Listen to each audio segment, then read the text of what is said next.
26 जुलाई 1999 का दिन भारत के इतिहास में एक ऐसे दिन के रूप में दर्ज है जिसे न तो पाकिस्तान भूलने वाला है और न ही हिंदुस्तान। हालांकि पाकिस्तान के लिए यह दिन किसी सदमे जैसा है तो वहीं भारत के लिए ये एक बड़ी कामयाबी के तौर पर दर्ज है। ऐसे में भारत की इस कामयाबी के पीछे देश के जवानों की वीरता के साथ साथ उन हथियारों का भी बड़ा योगदान है जिसने पाकिस्तान को धूल चटा दिया।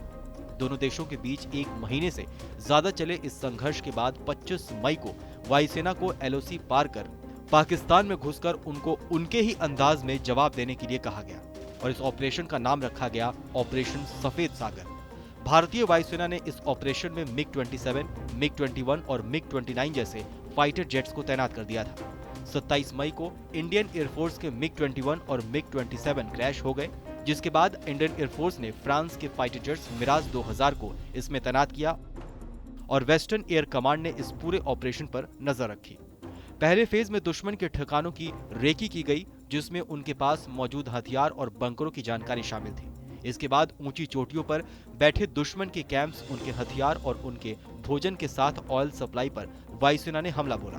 तीसरे फेज में इजराइल की तरफ से मिले लेजर गाइडेड बमों ने हमला किया। इजराइल ने उस समय भारतीय वायुसेना की बड़ी मदद की और दुर्गम जगहों के लिए लेजर गाइडेड बम और मिसाइल के साथ नाइट विजन डिवाइस भी इंडियन एयरफोर्स को मुहैया करवाया। इसके साथ ही इजराइल के हेरॉन ड्रोन के जरिए दुश्मन की सही लोकेशन खोजने में भी मदद मिली थी। भारत के इस ऑपरेशन को लेकर कहा यह भी जाता है कि मौजूदा केंद्र सरकार ने इस ऑपरेशन के लिए सिर्फ हेलीकॉप्टर प्रयोग करने की सलाह दी थी।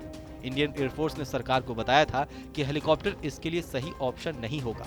ऑपरेशन सफेद सागर को आज भी इंडियन एयरफोर्स के इतिहास में एक मील का पत्थर माना जाता है। ये पहला मौका था जब इंडियन एयरफोर्स को इतनी ऊंचाई पर किसी ऑपरेशन को अंजाम देना था।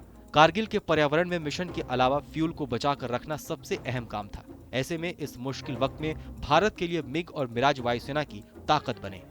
मिग-29 ने कारगिल के पहाड़ियों पर जमे दुश्मन पर R-77 मिसाइलों से हमला बोला। 60 दिन तक ऑपरेशन सफेद सागर चला था और इस दौरान 300 एयरक्राफ्ट ने 6500 शॉर्टेज को पूरा किया।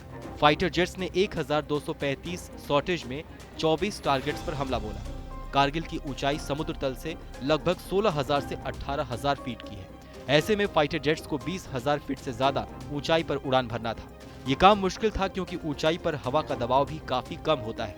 ऐसे में लाख चुनौतियों के बीच भारत की जीत इतिहास में दर्ज हुई एक बड़ी जीत थी। बहरहाल हमारी इस खबर को लेकर आपकी क्या राय है, हमें कमेंट सेक्शन में जरूर बताइए। बाकी देश और दुनिया की तमाम बड़ी खबरों के लिए देखते रहिए TV9 भारतवर्ष।